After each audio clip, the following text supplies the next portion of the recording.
Hello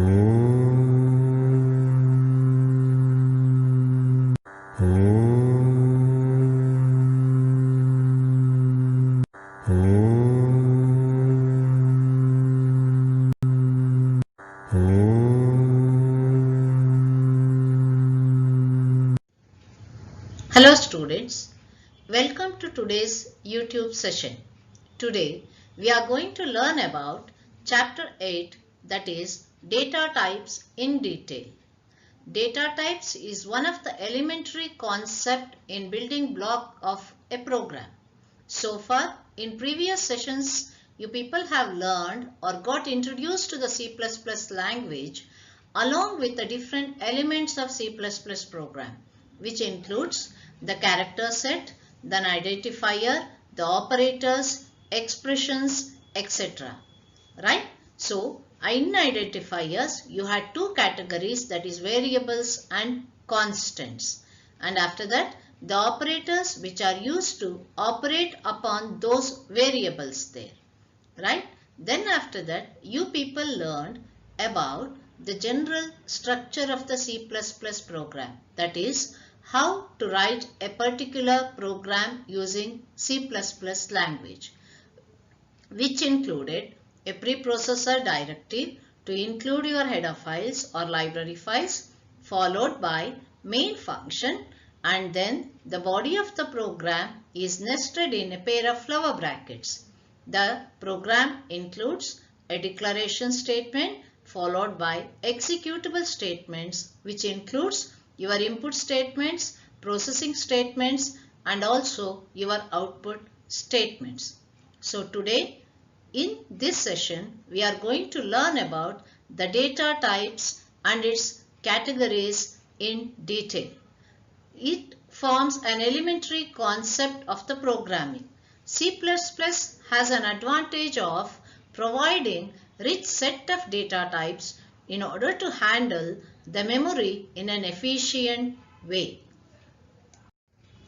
Before we look into what the data type is and its categories, we must clearly know what a variable is and how to declare a variable, and also how to initialize a variable, along with how to create a named constant. Let us see one by one. What is a variable?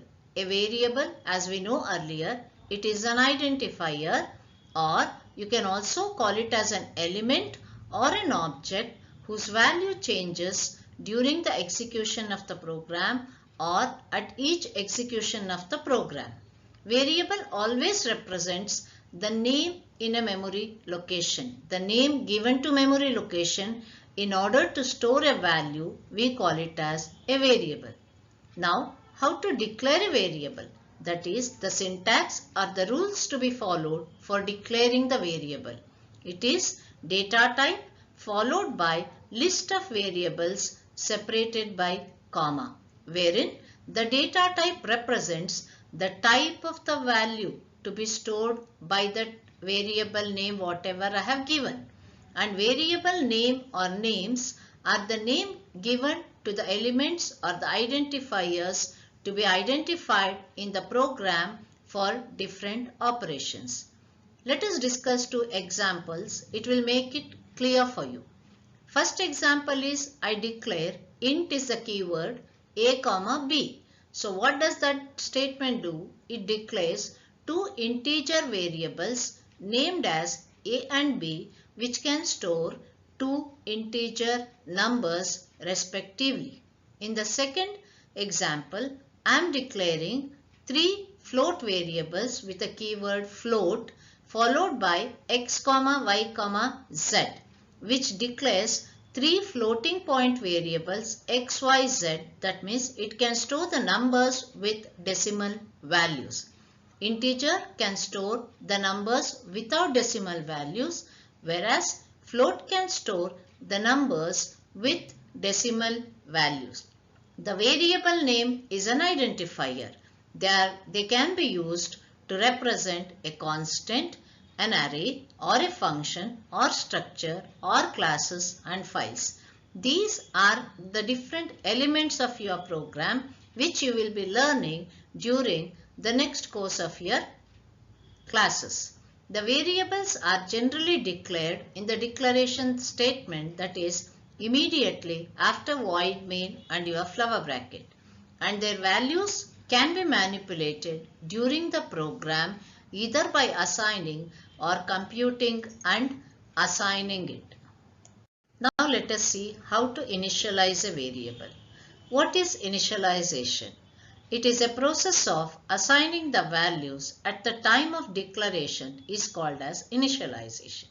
That means when we declare a variable, at that time only I am going to assign a value to that particular variable. So the syntax for initializing a variable is, the declaration syntax is the same, data type followed by variable name and followed by assigning operator, that is your equals, and the value to be assigned to the variable depending on the data type in which it is declared. For example, take up int b equals 100. And semicolon. What do these statements do? It declares a variable by name b in an integer data type and it assigns the value 100 to that particular variable named as b. Whenever a variable is declared and initialized with a value, there are two values which are associated with the variable, that we call it as L value or locational value and R value or real value. It means in the above example, b is a variable declared in integer data type and b is assigned with 100. Here the name of the variable will be b and the real value assigned to that variable will be 100, which we call it as R value, and the memory address allocated to that particular variable is 2000, that we call it as L value, locational value, or also it is known as memory address of that variable. So when a variable is just declared, it can be assigned with any value. But when I initialize a variable with a value, that particular value will be assigned. I need not ask the user to enter a value for that variable. For example, you take up an example of area of circle. In that R, that is the radius, I can declare it as a variable because an user can enter any radius for the given circle. But the value of the pi, hope you remember the formula, that is pi r square. So the value of the pi need not change. It remains fixed for any radius whatever is entered by the user. So the radius pi value when I declare, I can assign it with the value of 3.14. Since it is a decimal value, we need to declare it as float pi equals 3.14. So L value is the location value or the memory address which holds the memory address at which the data value is stored. So R value is the real value, or we also call it as data value, which holds the value assigned to the variable by the programmer. That is, R value of b is 100. And C++ also allows us to declare a variable at runtime. This we call it as dynamic initialization. They can be initialized anywhere in the program before they are used. And we also have an access modifier called a keyword called const, which can be prefixed along with the data type for the variables which will not allow the value to be changed throughout the program. Let us see when to use this keyword const before your initialization. For example, if b is initialized to 100 as per our previous example, and during the course of the program, if I write the statement b equals b plus 10 or 100 plus 10, then the b value 100 gets erased and the new value 100 plus 10, that is 110, gets assigned to the variable b. But by chance, for example, your pi value in the area of the circle, I don't want any of the statement in the program to change the pi value, which should be fixed throughout the program as 3.14. Then I use this modifier called const. Then I need to declare, or it should be prefixed before the data type. That is, the syntax is const data type variable equals value. Example, const int a equals 100 semicolon. If I declare this statement there, then the a value cannot be changed throughout the program. The keyword const becomes an access modifier for the variables. The value can be assigned to locational value only in an expression. Value can be assigned to a variable using the assignment operator that we know it is equals. The expressions to the left of an assignment operator should always be L value because that memory location should be available to store the value. For example, in maths, if I say A equals B or B equals A, both are same because there I am checking whether A is equal to B or B is equal to A. But in case of your programming, C++ programming, if I say A equals B, the value at B is assigned to the variable A. On the other hand, if I say B equals A, the value of A is assigned to the variable B. So always to the left of the assignment operator, always it should be the receiving variable. And to the right of the assignment operator, you can have a value or an expression which returns a value there. Constant identifiers can appear to the right of the assignment operator only since are not L values. So let us see what the data type is. What is the definition for data type? Data type can be defined as a set of values which can be stored by a variable along with the operations that can be performed on those values. To simplify the definition, it defines the type of the data an element can store. You can just reverse the terms in the definition. Data types means types of the data an element can store and the possible operations that can be performed on those values. Let us see why they mention the possible operations. Because if I declare an integer variable which stores the numbers, I can implement all the arithmetic operations on that. I can add, I can subtract, I can divide, I can find the remainder, etc. But if I declare an element as a character, I cannot use the add, subtraction, division operators there. So the data type not only specifies what is the type of value a variable can store, it also specifies the operations that can be performed on those values. The main aim of C++ program is to manipulate the data. C++ defines several types of data and each type has unique characteristics. That is the main advantage of the language, which provides me a rich set of data types with unique characteristics. The C++ data types can be broadly classified under three categories. First one, the fundamental data type, or we call it as basic data types. Then the second category is the derived data type, and the third one, user defined data type. So this chart represents the categories or the types of data types. Normally in your exam they will ask you what is a data type and explain the different categories or types of data types. They'll ask you. So you have to define a data type and give this chart before you explain the different categories of the data type. So the data types are first classified into fundamental data types, derived data types and user defined data types. What are fundamental data types? They are the basic data types which are readily available with our C++ program compiler. The derived data types are the one which are derived from the fundamental data types.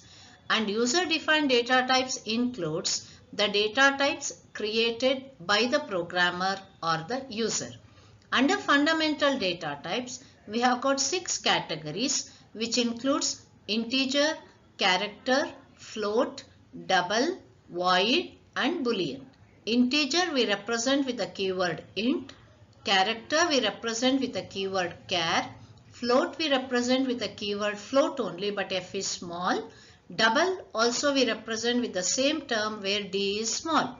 Void also we represent with the same term, that is void. Boolean is represented with the keyword bool, that is bool. So they are the fundamental data types which are readily available. I need not worry about it. On the other hand, when it comes to derived data types, the examples for derived data types includes array, function, pointers or references which are derived with the help of fundamental data types. Then comes the user-defined data type, wherein the programmer designs that particular structure or data type. The example for user-defined data type is structure, union, class and enumeration. In the exam, they may ask you any of the data type or to give an example for any category of your data types. In 1 mark, 2 mark and all, they will ask you give an example for fundamental data type, or given 2 examples for derived data type, or give an example for user-defined data type also they can ask. Let us discuss one by one what the data type specifies. First example of your fundamental data type is integer, which we tell it as int type. That is a keyword I use to store the integer values. Integers are the numbers without any fractional part or decimal part. This includes numbers such as any number you can take, 1, 45, -9 are integers. The integer data type can store both positive as well as negative values. 5.2, if I say, it is not an integer because it contains a decimal point.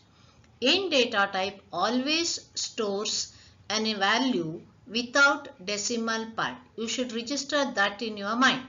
The integer can be a positive or a negative value, and the range of the values it can store is from -32,768 to positive number of 32,767. The memory allocated for this data type is 2 bytes of memory space. So whenever I declare an integer variable, 2 bytes of memory gets allocated to that particular variable. And the possible operations that can be performed on integer data types includes all your mathematical operations like addition, subtraction, multiplication, division, and also your relational operators to compare, that is greater than, less than, greater than or less than, etc. The general form of an integer declaration is the keyword I use is int followed by the list of the variables or the variable names separated by comma and always terminated with semicolon. Students, you must be very clear that all the executable statements in your C++ must be terminated with semicolon. If not, the compiler gives you an error telling that semicolon is missing. So, int is the data type which is used to store integer values, that is numbers without decimal part, and the memory allocated to it is 2 bytes, or we also call it as 16 bits because each byte is of 8 bits.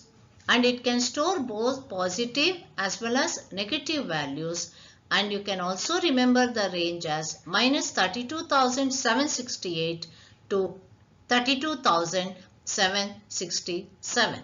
So when they say you explain in data type, you need to tell what it stores, what is the memory allocated for it, and what is the range of values stored by that particular int data type. The next data type is character, or we use the keyword char type.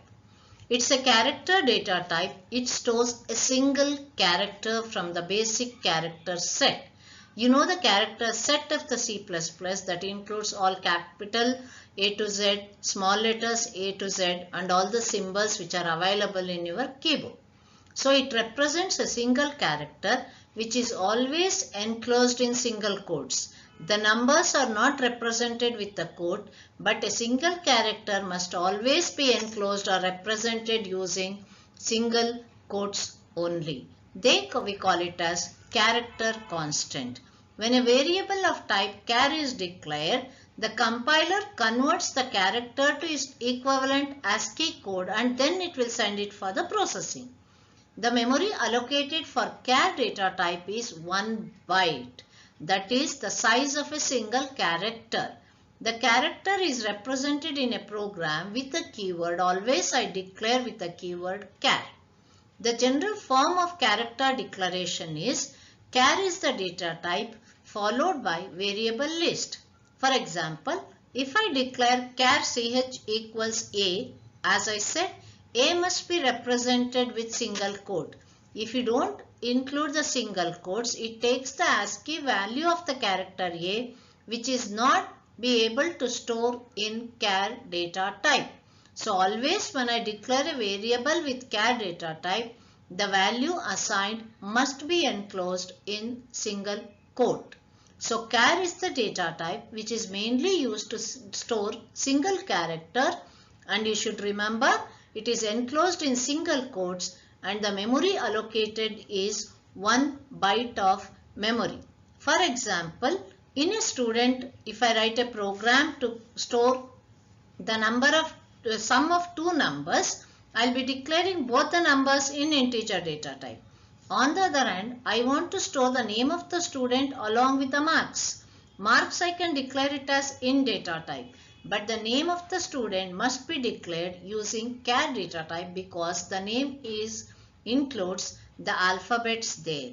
I declare saying it as char name is the variable and I can give the size for the number of characters I want to store in the name of that particular data type. So to remember, char data type is used to store single character and the memory allocated is 1 byte and the value is represented using single quote. Next data type is the float data type, which represents the number with fractional part, or we also call it as real numbers. This contains both integer part as well as fractional part, or we can say the numbers with decimal point. The keyword I use is float. All FLOAT is in small case. The number with decimal values such as 1.8, 4.5 or 12e-5, that is and 9 minus 9.66 are the floating point numbers. Even this data type can store both positive as well as negative float values or real numbers. The range of the numbers we can store is from minus 3.4e minus 38 to 3.4e 38. When I say 3.4e 38, that is in exponential form, which is expanded as 3.4 into 10 to the power of minus 38 or 3.4 into 10 to the power of 38 if it is a positive number. So the memory allocated for float data type will be 4 bytes, or we call it as 32 bits of memory space. That is normally the double of your float data type. The general form of float declaration, the declaration of any date variable includes the same syntax. Only the data types will change depending on the value I am going to store in that particular variable. So the syntax for declaration of float variable is float is the keyword followed by the list of the variables, that is variable names, terminated with semicolon. For example, if I say float a equals 5.5, the variable a gets stored with a value 5.5 and is allocated with the memory of 4 bytes. It can store either positive or negative real numbers, and it is reduced and it can also be represented in the form of exponential form, which is an example like 3.4e38. So float is the data type used to store real numbers. For example, in your area of the circle, the pi value is a float variable because it stores the value of 3.14.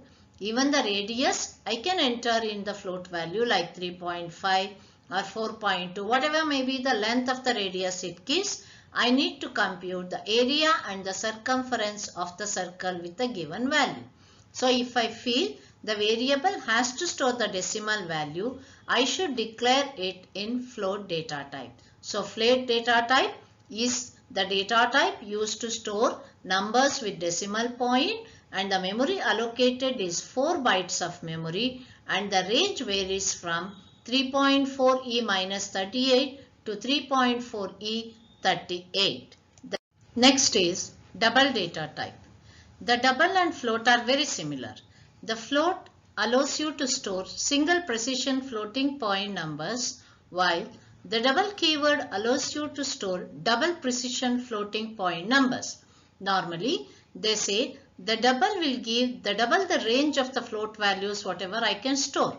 That's why the size or the memory allocated for double data type will be 8 bytes. And the range of the numbers we can store are from minus 1.7 exponent 308 to 1.7 exponent 308. When I say exponent, the value after e is power to the base 10. That is minus 1.7 into 10 to the power of minus 308 to 1.7 into 10 to the power of 308. It will be a huge number. The general form of double declaration is double is the keyword and followed by the variable list. Example, double A is assigned with 5.5 exponent to the minus 7. A is equivalent to 5.5 into 10 to the power of minus 7. So, the double stores double precision floating point, and the memory allocated is 8 bytes of memory, and the range you can remember minus 1.7 into 10 to the power of minus 308 to 1.7 into 10 to the power of 308. So, next is void data type. Void is a data type which doesn't have any value. Then you may ask me, and it is not performing any operation there. No operations can be performed on void data type. Then you may ask me why I need the data type. It normally represents an empty set of values, and it is always used along with a function. Function is a subprogram within your main program. When a function does not return any value, it need not return me the result back, then I give the data type as void. Many of you use this data type with your main function when I don't want to mention the getCH function at the end to return a character back to my main function. Example, void and a function. Always void is used not with a variable name but with a function name. That's why after main I have a set of brackets which represents it as a function. In this declaration, the main function does not return any value. Unlike other data types which is followed by a variable name, void data types is used with the member functions. That's why the function number must follow with the bracket there.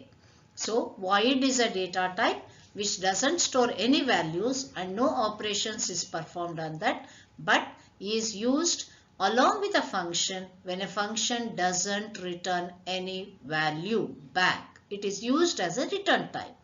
The next basic data type is your bool type, which we call it as Boolean. So the bool type is used to store your result of your logical expression or a logical value or a Boolean value which is true or false. Right? So the true is represented with 1 and the false is represented with 0. The bool type is used to store the result or binary value that is either 0 or 1. The general form of a bool declaration is bool is the keyword followed by variable name. So for example, if I take bool legal age equals true. So if the statement legal age equals age is greater than or equal to 21 assigns the value true if the age is greater than or equal to 21, or assigns the value else if it returns the value as false. So you should remember the bool data type is used to store the boolean value that is either 1 or 0 represented with true or false respectively. So the void is used along with a member function when it doesn't return any value. Bool is used as like any other data type which is used to store either true or false. So this table shows the details of what all the data types we just discussed till now. It includes the different basic data types along with the type of the value stored and the size or the memory allocated for this and the range of values along with its example. To brush up with, int is the data type which is used to store integer value and the memory allocated or size in bytes is 2 bytes and the range is minus 32,768 to 32,767. You can give any of the example of any number either positive or negative like 800, minus 39, etc. Next is your char data type which stores the single character. You should always remember when I say char, the values must be represented with single quotes. And the size of the char data type is 1 byte and the range is minus 128 to positive number of 127. Then is your float data type which stores the real numbers. If you don't remember the term real numbers, you can say it as the numbers with decimal values. The size or the memory allocated is 4 bytes and the range goes on with exponential form of it 3.4 into 10 to the power of minus 38 to 3.4 into 10 to the power of 38 minus 1. Right? The double is the double precision floating point numbers which is double the size of the float, that is 8 bytes of memory is allocated and the range is very huge. So when they ask you to explain the different data types, you should tell me what are the values stored by that particular data type along with the size of the data type with an example there.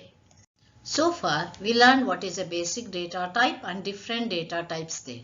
The second category in your data types is your derived data types. So what is a derived data types?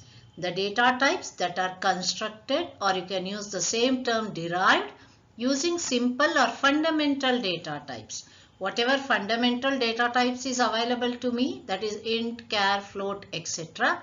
Using that, I can construct a different data types like arrays, functions, etc.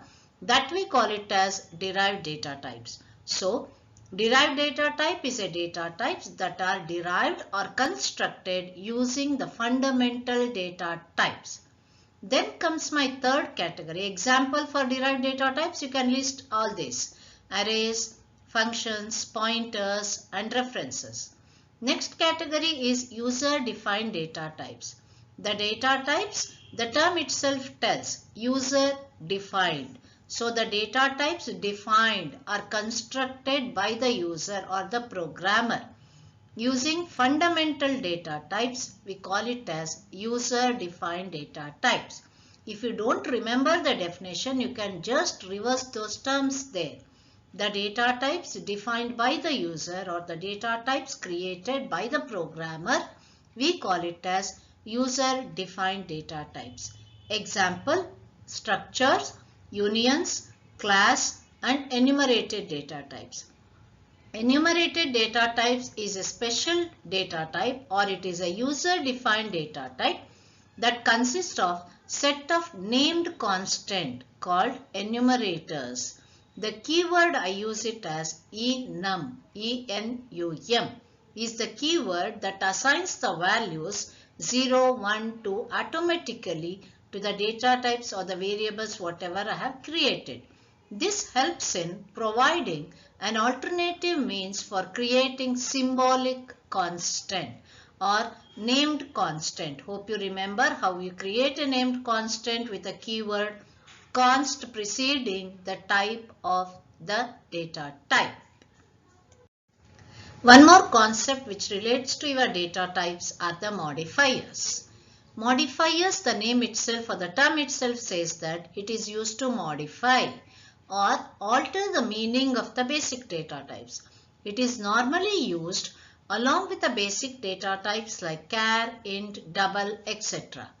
But it should be preceded with your basic data types. So it is mainly used to alter the meaning of the basic data type. For example, if I take up an int data type, it can store both positive values as well as negative values. But if at all any of the element in the program, I want it to store only the positive value.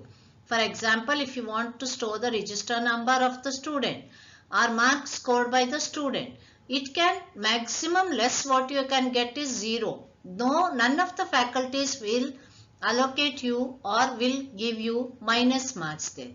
So that field or that element can store only the positive value. Then to alter that int type, I can use the modifier called unsigned. That's why the modifier is defined as the element used to alter the meaning of the basic data types. Some of the data type modifiers are signed, unsigned, long and short. These are used along with the int data type or long or double. The signed will tell me, allow me to store both positive and negative values. On the other hand, unsigned modifier will make me that I cannot accept the sign bit, either plus or minus. So when I say unsigned number, if I just say 20, it is a positive number. If I say minus 20, then it is a negative number. So when I don't use the sign, it is called as unsigned, that represents only the positive number. So any of the element, for example marks, you don't want the negative number to be input by the user, I declare it as unsigned. Same way, I can use long along with the integer, which doubles the capacity of the integer and it also allocates with 4 bytes of memory. If the size of your int data type is 2 bytes, then the long will be allocated with 4 bytes with the double the range of the values what you can store. Same way, when I use short along with the int, some of the numbers or the elements, I don't want that much 2 bytes of memory or the range I want to reduce. Then I can declare it as short int. That will reduce to the size half of the integer. For example, in some of the compilers, the integer int data type is allocated with 4 bytes of memory.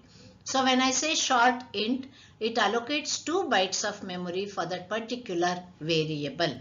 Example, I have used an unsigned modifier there. So unsigned long int will tell me that unsigned long int, if I say marks, the marks can store a long number but only a positive numbers because I have used the modifier unsigned.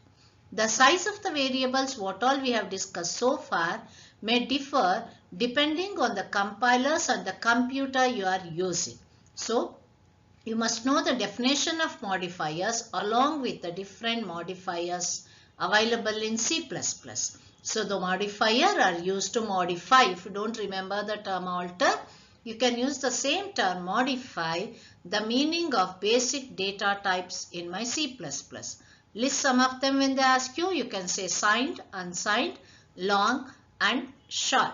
So here are some of the questions for your practice with reference to this chapter, whatever we have covered, that is in the data types chapter. All the best.